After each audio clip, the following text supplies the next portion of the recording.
America के अतीत में कुछ ऐसा भी है जो हमें इतिहास की किताबों में नहीं मिलता। क्या इस देश के अलग अलग हिस्सों से जुड़ी रहस्यमय कहानियां और जगह जगह मिलने वाले अवशेष इस बात का सबूत है कि अमेरिकी महाद्वीप का जन्म परग्रहियों से हुआ है? अमेरिका एक बड़ी ही रहस्यमय जगह है और यहाँ आपको एक से एक अनोखी कहानियां सुनने को मिलेंगी और उनमें से कुछ कहानियां तो परग्रहियों से भी जुड़ी लगती हैं। दुनिया भर के करोड़ों लोग ये मानते हैं कि हमारी दुनिया में अतीत में परग्रही आते थे। अगर उनकी बात सही हुई तो क्या सचमुच प्राचीन परग्रहियों ने हमारी दुनिया को गढ़ा है? और अगर हां, तो क्या उसके सबूत हमें अमेरिका में मिल सकते हैं?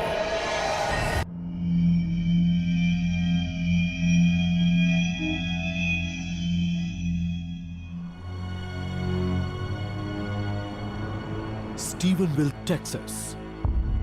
8 जनवरी 2008 की रात आसमान बिल्कुल साफ था।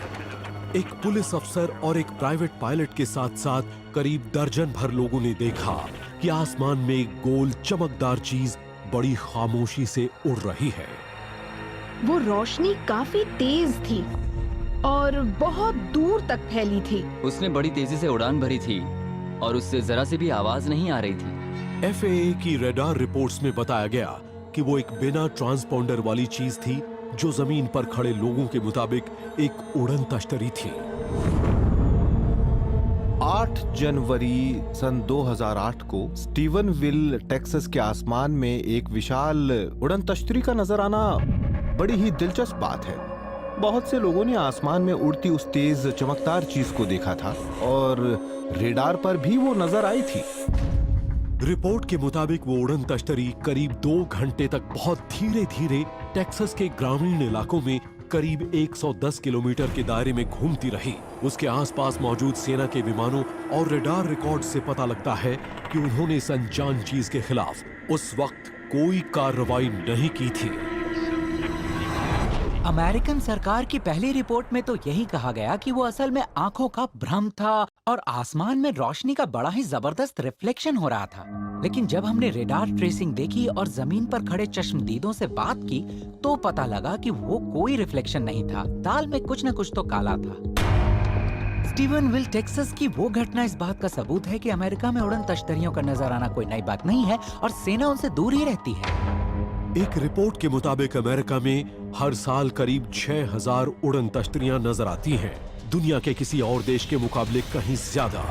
इसकी वजह इतनी बड़ी संख्या में उड़न तश्तरियां आने के पीछे आखिर क्या राज है? क्या परग्रही अमेरिका में कुछ ज्यादा ही दिलचस्पी ले रहे हैं? प्राचीन अंतरिक्ष विचारक तो यही मानते हैं कि परग्रही सिर्फ आज की तारीख में ही उत्तरी अमेरिका की निगरानी नहीं कर रहे, बल्कि वो यहाँ कई 100 साल से या शायद कई 1000 साल से आ रहे हैं। उनका दावा है कि इस बात के सबूत हमें इस महादेश के कोने कोने में मौजूद अनोखी जगहों, इमारतों और स्मारकों में मिल सकते हैं। अमेरिका बड़ा ही रहस्यमय देश है और यहाँ एक से एक अनोखी कहानियां सुनने को मिलती हैं। अगर हम उन बातों को साथ जोड़कर देखें तो पता लगता है कि हम एक बड़े ही अनोखे महादेश में रहते हैं जो जादू और रहस्यों से भरा है। एडम्स काउंटी, ओहायो का सर्पेंट माउंट, चाको कैनियन, न्यू मैक्सिको का कीवस, वायोमिंग का बिग हॉर्न मेडिसिन व्हील। बहुत से मूल आदिवासी कहते हैं कि इन जगहों पर ही नहीं बल्कि कई और जगहों पर आसमान से वो जीव नीचे आते थे और इनके पूर्वजों को सीख देते थे, जिन्हें ये स्टार बीइंग्स कहते हैं। जूनी के अलावा कई और कबीलों के लोगों का मानना है कि उन स्टार बीइंग्स के साथ इनका एक रूहानी रिश्ता है। वो वही हैं जो ब्रह्मांड या उस दुनिया पर राज करते हैं जिसमें हम रह रहे हैं। अगर हम इन शिलालिपियों को देखें तो हमें उन जीवों के बहुत से प्रमाण मिल जाते हैं। सूनी और होपी जैसे कबीलों के लोग मानते हैं कि उन परग्रहियों के पृथ्वी पर आने की कहानी वो न सिर्फ अपने पुरखों के जमाने से सुनते आ रहे हैं, बल्कि उनके प्रमाण तो पूरे अमेरिका में चट्टानों पर बने इन चित्रों या लेखों से भी मिलते हैं। न्यू मैक्सिको के जूनी पुएब्लो में तो हजारों ऐसे प्राचीन शिलाचित्र हैं जिन्हें आज तक बाहरी लोग देख भी नहीं पाए हैं। सूनी लोगों का दावा है कि इनमें से बहुत से चित्रों में परग्रहियों के पृथ्वी पर आने की बात दिखाई गई है। हमारे पास इस बात के तो कई सबूत हैं कि अतीत में उत्तरी अमेरिका में परग्रही आते थे और देश के इन इलाकों में प्राचीन लोगों के बनाए शिला चित्रों में यही बात दिखाई भी गई है। आप इस चित्र के बारे में क्या कहना चाहते हैं? वो देखिए, उसके ऊपर वाले हिस्से में सिर होना चाहिए था जो अब घिसकर खत्म हो चुका है, मगर उसके अगले हिस्से में 4 खाने बने हुए हैं जिन्हें देखकर लगता है कि वो उससे निकली किसी चीज का विस्तार है। हाँ, पैर जैसे लग रहे हैं। ये एक ऐसी चीज हो सकती है जो उन्होंने आसमान में देखी थी। ये भी कहा जाता है ना कि इस पहाड़ पर दूसरी दुनिया के जीव आते थे। हाँ, इन सारी चोटियों पर उन स्टार बींग्स के बारे में जो कहानियां सुनाई जाती हैं और जिस तरह से वो आग के गोलों की ओट में आसमान से पृथ्वी पर आते थे, उनका पैटर्न देखने के बाद मुझे तो यही लग रहा है कि कहीं ऐसा तो नहीं कि उस वक्त के लोगों ने जो देखा उसे ही चट्टानों पर उकेर दिया।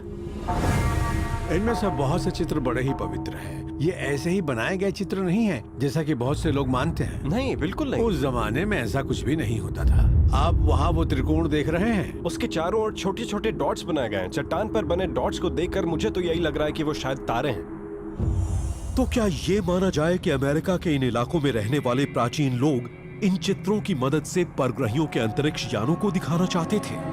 दुनिया भर में ऐसी ऐसी कहानियां और मिथक हैं जिनकी मदद से हम कह सकते हैं कि पृथ्वी पर परग्रही आते थे। बहुत से लोग ऐसा मानते हैं कि अमेरिका में तो ऐसा कुछ कभी हुआ ही नहीं, मगर सच तो यह है कि अमेरिका में बहुत कुछ ऐसा हुआ है जिसके बारे में कोई सोच भी नहीं सकता। प्राचीन अंतरिक्ष विचारक मानते हैं कि उन परग्रहियों को सिर्फ अमेरिका के आदिवासियों ने ही नहीं, बल्कि यहां बस्तियां बसाने आए यूरोप के लोगों ने भी देखा था। सबसे दिलचस्प बात यह है कि ऐसी ही एक बस्ती में जहां सबसे पहले एक उड़न तश्तरी नजर आई थी, उसे यहां के वापननुआग नेशन के लोग वो जगह कहते थे जहां वो स्टार बीइंग से मिलते थे। हॉकमॉक स्वॉम्प, दक्षिणी पूर्वी मैसाचुसेट्स। बॉस्टन से करीब 40 किलोमीटर दूर दक्षिण में ब्रिज वाटर उपनगर के आसपास मौजूद ये दलदल ब्रिज वाटर ट्रायंगल के बीचों बीच होने की वजह से बदनाम है। अमेरिका के आदिवासियों का कहना है कि करीब 500 वर्ग किलोमीटर में फैली ये दलदल उसी वक्त से उड़न तश्तरियों की पसंदीदा जगह रही है जब कोलंबस भी यहां तक नहीं पहुंच पाए थे। ब्रिज वाटर ट्रायंगल में बहुत बड़े पैमाने पर बड़ी ही दिलचस्प और अनोखी घटनाएं देखी गई थीं और वहां उड़न तश्तरियां भी काफी संख्या में नजर आई थीं। कुछ लोगों का अंदाजा है कि उसकी वजह शायद हॉकमॉक स्वॉम्प हो सकता है। हॉकमॉक का मतलब ही है वो जगह जहां शैतानी रूहें रहती हों। यूरोप के लोगों ने 17वीं सदी में यहाँ अपनी बस्तियां बसाई थीं, मगर दूसरे ग्रहों से आए जीवों की गतिविधियां तो यहाँ उससे काफी पहले से नजर आ रही थीं।